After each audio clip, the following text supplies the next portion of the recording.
Kasi medyo minipis yung ito eh. Nakapuli natin, no? Tapos din at yung election tonight. Okay ba? Okay. Saan si Oji? Akala natin lahat, hindi na pwede yung iwalay dito, iwalay rito, ibang grupo rito, ibang grupo. Mag-isa na tayo. Kahit ba kayo? Okay, we will decide on the name of the organization. Okay? So, any suggestion? Any suggestion? Yes, Joe. Joe. Ano, Port Bonifacio lang.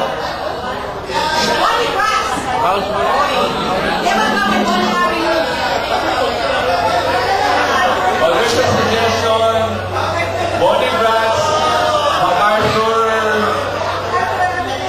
Alam nyo, meron ako sasabihin sa inyo. Guys, quiet first. Inanong mo sa akin sa PCRJ. Sabi ko, gusto ko pa-announce nyo ito. Alam mo, nakasulat doon kasi, Port Bonifacio Officers Dependents from 1950s to 19... Sabi na wala pa kayo pangalan? No? Pag sinabi ko naman Port Bonifacio Brats, iba naman yung hindi rin malaman. Kaya ngayon, dapat malaman na natin kung ano talagang pangalan ng grupo. Okay?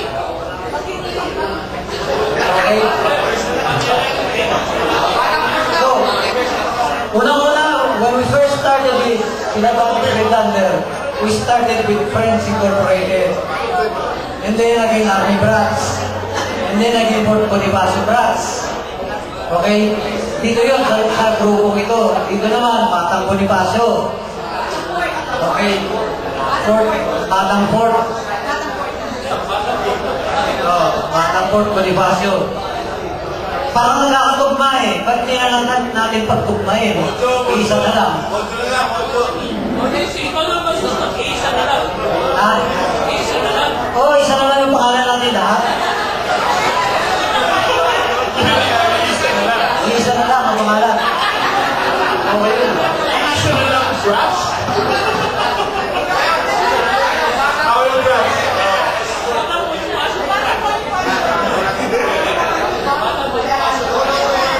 Meron dito, Batang Bonifacio raw. Batang Bonifacio Brats. Hindi, bata na, Brats pa. Matanda. BBB. Bagay, matanda na tayo. Brats. Okay. Dating Brats. Dating Brats.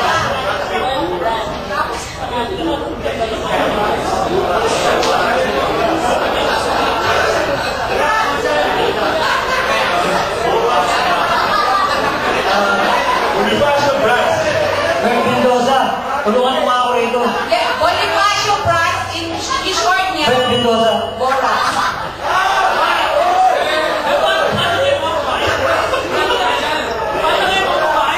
Paano ba yan?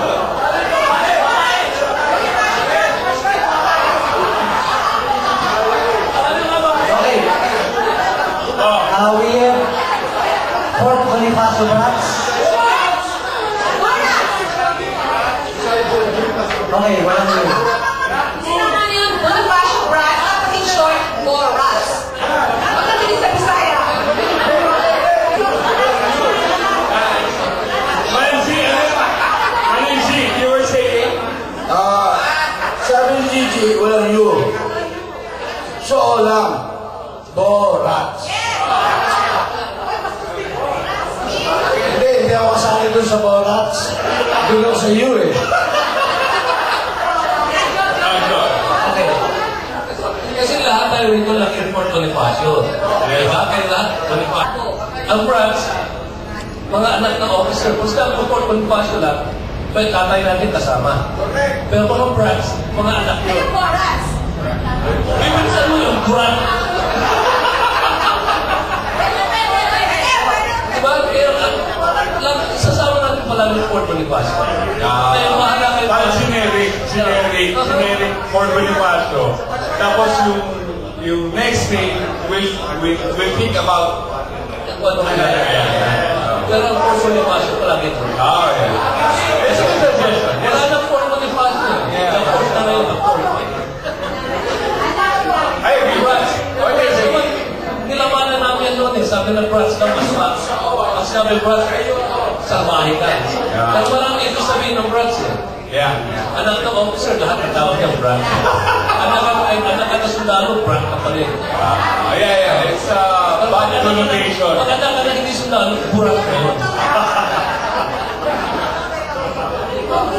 So, Fort Bonifacio remains yung susunod na ngayon. Depende. Fort Bonifacio, what? Can I say something pala? Sure. Kasi alam nyo, yung Juice Bank area, yung sila, nagka-organize na sila ng mga reunion eh. Na sila mga lumaki doon. Eh, ang tao sa kanila, parang mga Bonifacio group din. Oo, alam niyo ba yun na nagka-organize sila? Hindi, kasi during our time, from the chapel to consular to Dusmag, iisa kami. Iisa kami. Walang Dusmag, walang pag meron kaming occasion, kasama lahat. So, nagulat na ako doon sa naririnig ko na iba ang Dusmag eh. Nagulat. Nangyari kasi during our time, noong 1980s na, dekada 80, nagtayo kami ng grupo. Ang tawag namin noong dati is the MacArthur Officers Dependent Youth Organization. So, kalaban namin talaga, tuwing summer yan sa Christmas, ang Juice Bank at saka Navy. So, tapos nagtag during our time. So, kiniklear ko lang para natin kung... I like to think that na hindi iba ang Dusmag area. Yes. Kasi we have dear friends there.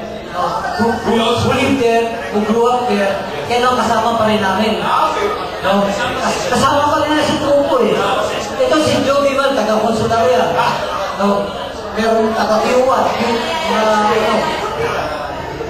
Actually, yung consular, yung Juice Bank, yung MacArthur, simula sa Q1. Q1, Kerellamas. Hanggang doon sa kinaintay kasi niya, di ba? Alam mo sa inyo yung yelo. Fort Bonifacio yan eh. So, walang maganda siguro kundi Fort Bonifacio, Batang Bonifacio. Kahit na matanda na kami, Batang Bonifacio kami. Okay?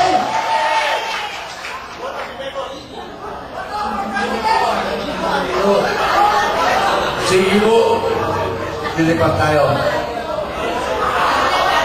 Walang politika rito. So, how do we go from here? Paano? Fort Bonifacio. Okay, Fort Bonifacio what? Batang Bonifacio? Okay, Batang Bonifacio, taas kamay. Batang Bonifacio.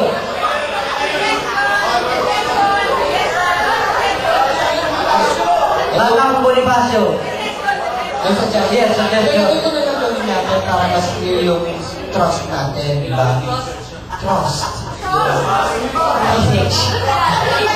Ating goal, di ba? Can we go, syempre naman meron tayong wide group, and then we come up with a very tangible name for our organization. Then after which, kung meron naman magbotohan ng top 3, online voting na lang until we come up para ma-launch na on the next reunion, ano na talaga yung solid name ng organization.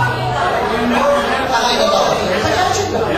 Thank you, Joel, for that suggestion. But mas maganda ngayon na para from both sides, well, not from generation of one. Alam nyo, kaya gusto ko may pangalan na tayo. Because I'll tell you something. I was talking with the Ayala people, kila Joy Jimenez. And I was broaching the idea. Sabi ko, gusto namin magkaroon ng plaque, yung brass plaque ng club, ng organization na ito, doon sa mismong parang plaza ginagawa nila, naka-embed sa semento. Something like in memory of the fourth Bonifacio that was. Tapos may parang ganun, kala mo patay. Kasi pinatay nila eh. Actually, sila isa sa namatay. Okay? So, yung plot na yon dapat maging, if we ever launch that, dapat lahat tayo doon. Okay? Kasi atin yun eh. Sasalpak doon sa Global City, dito sa Taguig. Meron akong suggestion. Kasi maraming area, di ba? Pero may isa pang factor. Intergenerational factor. Kasi dati McKinley. Tapos naging Fort Bonifacio. Eh di bakit hindi natin gawing McKinley Bonifacio Incorporated? Something like that. McKinley Bonifacio. Kasi ano na yun eh, naiintindihan na natin.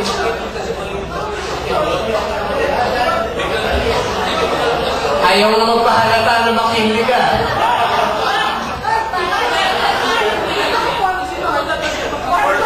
So that was 1964. 1964, pinalitan ng tatay ni Gloria yung Fort William McKinley to Bonifacio. Meron tayong isang kasama rito, si William McKinley Alba. Si Boy Alba. William McKinley Alba yun. Yung pinalitan ng 1964, ginawang Bonifacio. Gusto palitan din ang pangalan, Andres Bonifacio Alba. Kasi nga, pag sinabi mo ngayon Fort Bonifacio, marami, Global City, marami, Bonifacio, kasamang Sembo, Remco, lahat yan kasama eh. Pero pag sinabi mo, McKinley Bonifacio, nagkakaintindihan na tayo noon. Diba na tayo yun? Ewan ko lang sa inyo.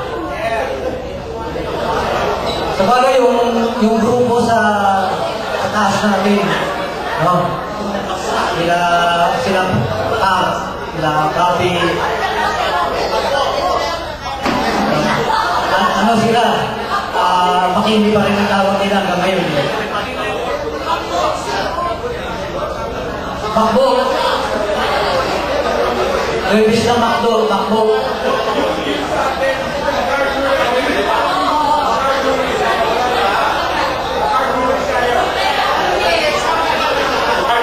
From Q1 to Q160. So,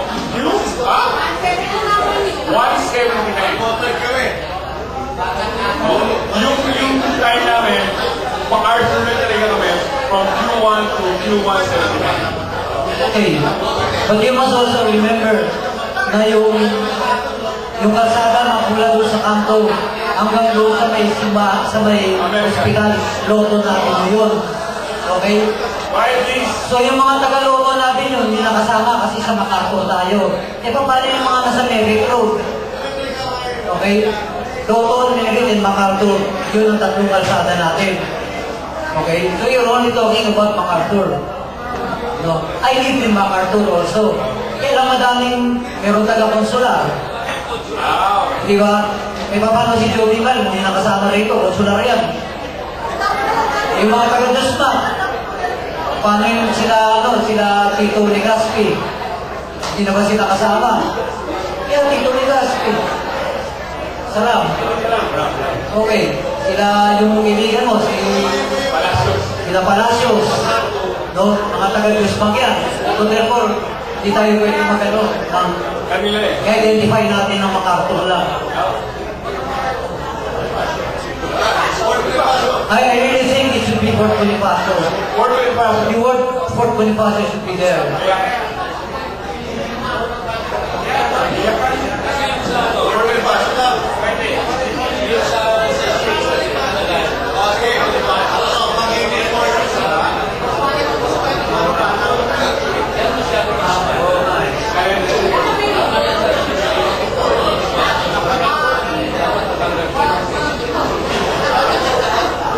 Sa states daw yung grupo ron. Fort Bonifacio Branch, tapos open close parenthesis McKinley. Yun ang Fort Bonifacio Branch, tapos open close parenthesis McKinley. Okay?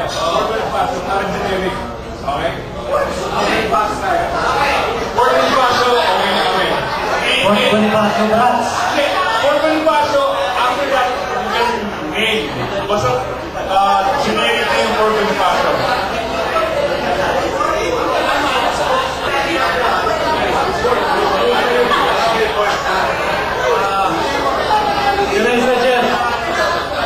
Para tayo magpapalit, very popular yung Fort Bonifacio Branch. Everybody knows about it. Magpapalit, kaya tayo tumatagal. Okay, Fort Bonifacio Branch. Taas kamay. Fort Bonifacio Branch. Okay, so it is Fort Bonifacio Branch. So patagal. We're gonna hold the election now. The position for president is open for nomination.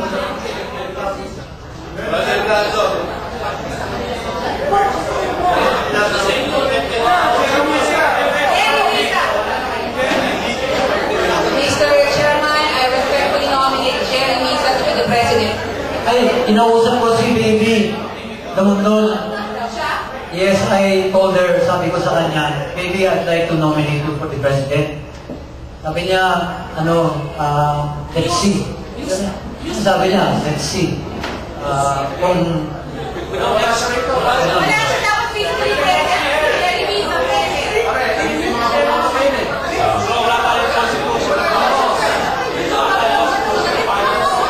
Because after this, we'll make, all the papers, my notes, and then we're gonna register it with SEC. Kasi from there, malayo ang unahan natin, from there. Malay nyo, mag-party list pa tayo. So initially, since you don't have Jerry, your thoughts kung wala tayong bylaws, Jerry?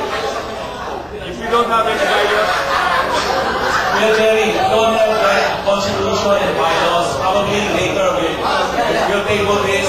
And what I suggest is we have a host for 2012, and our leaders can actually, or our leaders or you can convene a group to make the constitution and bylaws. Sige.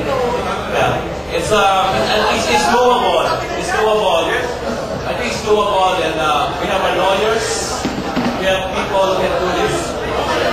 And you're right, it can be a party list on our own.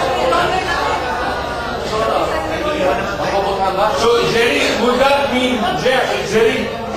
mean we can initially nominate a working group, not necessarily the president or position or Yeah, just like the Constitution Convention, you can Wangkol, parang gano'n. So, meron pa rin position, parang gano'n. yung magagamit yung people na mag-decide gagawa ng Constitution. Wow. At saka we have to think it's gonna be a corporation, it's gonna be a NGO, Non-stop, non-profit. it's a lot of money, it's about $1 million. $1 million pesos. Yeah. All can be a doctor. Okay, so the positions will be what? The president, vice president, Secretary, treasurer, PRO. Yeah. Five positions for parang Wangkol. Ang suggestion ko, since there will be 5 positions, dapat at least One for each dekada. hindi ka ata dito, yung grupo rito, at least, dalawa. Dito rin, dalawa. Isa yung magre-break ng tayo. Okay ba yun? Yeah. Dapat represented parang So, dalawa sa grupo nito, tapos yung isa, yun ang so, 45 positions.